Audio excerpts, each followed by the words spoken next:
Hello everyone, so super happy to be here. I will present you results and methods from a paper that has been submitted in the context of my PhD that goes towards the end. And so the paper is about trying to merge species distribution models with physiological information coming from DEB for southern ocean benthic species. So the context of this work is on the Southern Ocean, located in the southern part of the world, and focused on marine benthic invertebrates, which look like this. So in shallow water areas, you have a lot of diversity. And there is a strong will, a strong effort during the past decades from researchers to increase sampling effort noteworthy in benthic areas in the sea bottom, where the red pixels here represent areas that has already been sampled in the seabed. So you have areas where you don't have any information, and some other where you have a lot of information because they correspond to areas that are strongly visited because of research stations and no ice and good conditions. So this makes the Southern Ocean databases quite particular and needs methodological adaptations when you do studies, noteworthy modeling studies, because there is a strong will now to study the influence of environmental conditions, environmental changes on species ecological niche, on species distribution because of global change, and ecological modeling is widely applied in Southern Ocean studies, but because of the peculiarities I just quoted in the previous slide, we need methodological guidelines and new methods to improve the ecological models and the study of all of these environmental influence. Among models, species distribution models are widely applied in the Southern Ocean. The general principle is that you have a set of environmental descriptors, a set of presence-absence records, and you build a matrix based on that when you have presence-absence and you have the recorded environmental conditions, and you use this matrix into an SDM algorithm to go backward, and according to the environmental conditions on new pixels where you don't have presence or absence recorded, you have the environmental conditions and you try to look and to find the probability of the species to be present in this pixel. And what we would like to do, we have this SDM. What we would like to do is to integrate physiological information into this SDM. Why? Because they are complementary and they would help to better understand the influence of environmental conditions on species distribution. Indeed, SDM help highlight which descriptor influence species distribution. They represent the realized niche, which is the interaction between abiotic conditions, species interactions, and movements, species migration movements. And SDM implicitly consider biotic interactions and biogeographic barriers as they are based on presence-absence records. DEB, on the other side, DEB is very helpful to explain the cause of the distribution in link with the environment, temperature, food. Why this influences physiology, metabolism, and then distribution. DEB represents the fundamental niche, which is the abiotic conditions. The DEB explicitly considers abiotic conditions, but do not bring any information on species interactions nor biogeographic barriers in such an application. So they are very complementary, and the aim of this study is to try to merge the two of them to improve SDM actually. So for that, we used a case study of a sea urchin that is endemic to an island located in the south of Africa, between Africa and Antarctica, so in a subantarctic area, so the Kerguelen Island. And we did a focus on this bay particularly. And the objective was to generate a SDM, simple SDM in this bay, and to compare the results with two SDM-DEB integrated approaches. So two methods to merge SDM and DEB. For that, we had 26 presence-only records that are distributed in the area, mainly on coastal areas, and we had 3 environmental descriptors, depths, temperature, and food, that were available at 100-meter resolution, which is very, very precise for a Southern Ocean study. It was based on satellite derived information. We did it for 2 periods, 2 dates, one day in February, which corresponds to austral summer, and 1 day in August, which corresponds to austral winter. So we had temperature values and we had food, which was derived from chlorophyll A, coming from satellite measurements as well. I won't go into details here to let you know how was done the scaling procedure, but if you want, we can go it during the question period. So for the SDM-DEB procedure, what we did is first to build a physiological submodel based on DEB. So we used DEB to study the relationship between food and growth performance, and we obtained this kind of model. So food in x-axis, and in y we had the scale growth performance between the 1-1. So then, after the physiological submodel, we built a simple SDM following this equation and using a simple GLM approach, generalized linear model approach. And then we built an integrated SDM-DEB following 2 procedures. So procedure 1, what we did is we added a specially projected DEB layer into the layer of environmental descriptors that were already available for the SDM.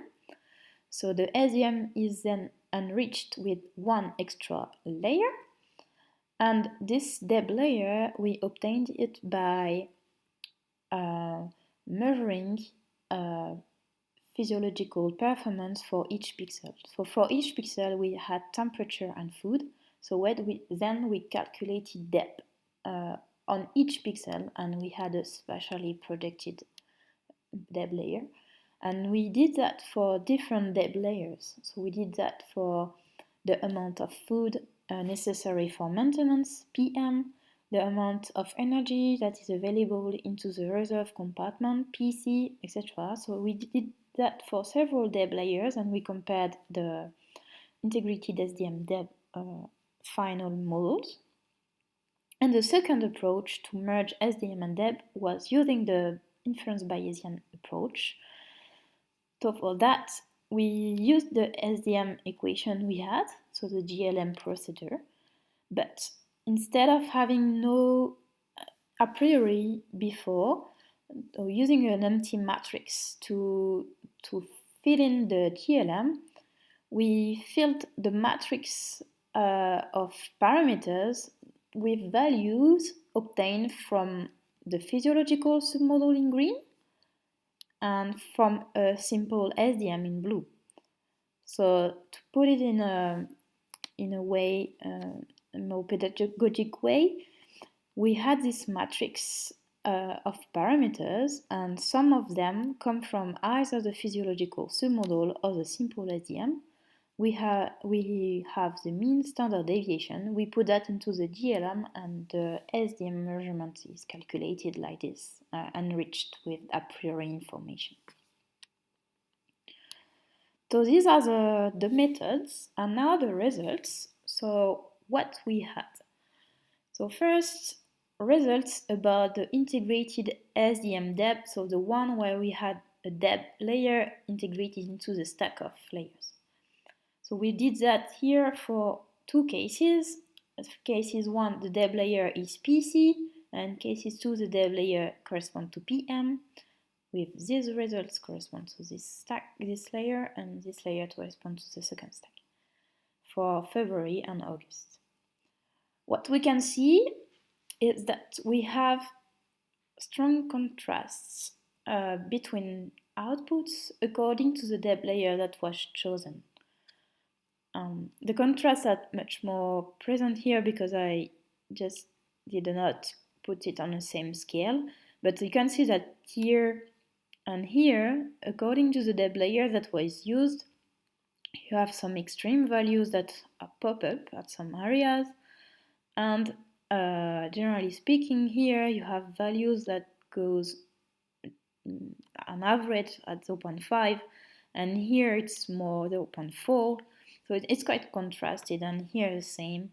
You have some contrasts between maximum values, and in between months, it's the same. It's very contrasting, and this result is a bit tricky because it says that the choice of the DEB layer is quite arbitrary, and according to the choice you will make, the output of your SDM-DEB integrated model is quite variable, so it's a bit dangerous, I would say. Regarding quickly the outputs of the Bayesian approach, we have these nice plots with very precise contrasts in between locations of the bay, very fine-tuned models with the range of value contained between 0.1 and 0.9 for the two models, two periods.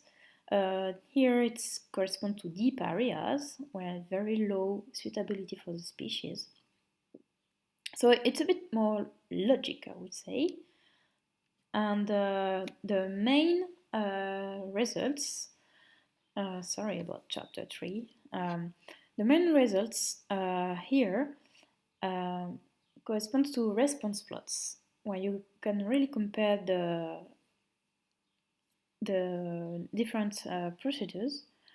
So response plots are in Y, you have the probability contained between 0 and 1 of your model. The model outputs between 0 and 1, and in X you have the environmental values. So either temperature or food. You can see for simple SDM in gray that even if the environmental value moves, the probability of your model is quite stable and flat. It's quite flat and very low, which means that you have, I didn't show you the plots, but you have an environment where you have smooth value quite low, and you don't have a response from the model to the environmental conditions, except this one a little bit, but otherwise it's super flat, so not really informative on the influence of the environment on species distribution. For the integrated SDM-DEB, you have a bit more variation, except for August where it's flat, but otherwise for February it's a bit more variable. But there is a problem because is here and here it's not logic, because it says that the model predicts higher suitability for food availability, which is the lowest. And here, same for temperature, higher suitability for temperature, the lowest. These results are not logic and not logic regarding the species ecology, and actually they correspond to artifacts of some points located in coastal areas, and they correspond to noise and errors, so not good. And the integrated Bayesian, you can see that you have more contrast for all months and more logic. and higher probabilities predicted, as we saw earlier. And finally, regarding model performances, so we compare the area under the curve and the presence data correctly classified. You can see that integrated Bayesian have the higher area under the curve compared to the two other ones. Very stable as well, according to the 2 months that were studied, compared to an integrated SOM-DEB where you have a lot of variability. And the correctly classified presence data, you have nice results for integrated Bayesian, and much more variability for the integrated SOM-DEB as well. This is just for one layer of DEB. But much more interesting for integrated Bayesian again. So just to conclude this, so this is a first exploratory analysis. I really look forward seeing more studies, applying it with more data to see how it goes, how it behaves. The very dark point of this study is that we don't have enough data to correctly validate the model. We just have 26 presence records, which is not a lot, it's few. And it did not enable to do some independent evaluation of the models, which is not very satisfying. And then the integrated DEB layer into SDM was not satisfying because it's very variable according to the DEB layer you choose, and it presents poorer performances and a very strong variability in these performances according to the time you choose. And finally, the Bayesian approach was showed promising results. It interestingly catches the influence of contrasting environmental conditions on species distribution preferences compared to the two other methods. And performance was quite stable between trials. But it's quite nice, but it could be improved because here for the physiological submodel, we just did it for F, but we could have done it for temperature, but we didn't have any experimental data about it. So it could be much more improved, and hopefully we saw much more studies using this method for improving. Well, thanks a lot to you, and thanks to the collaborators of this work that helped me a lot for gathering data, applying the methods, and so on. Thanks.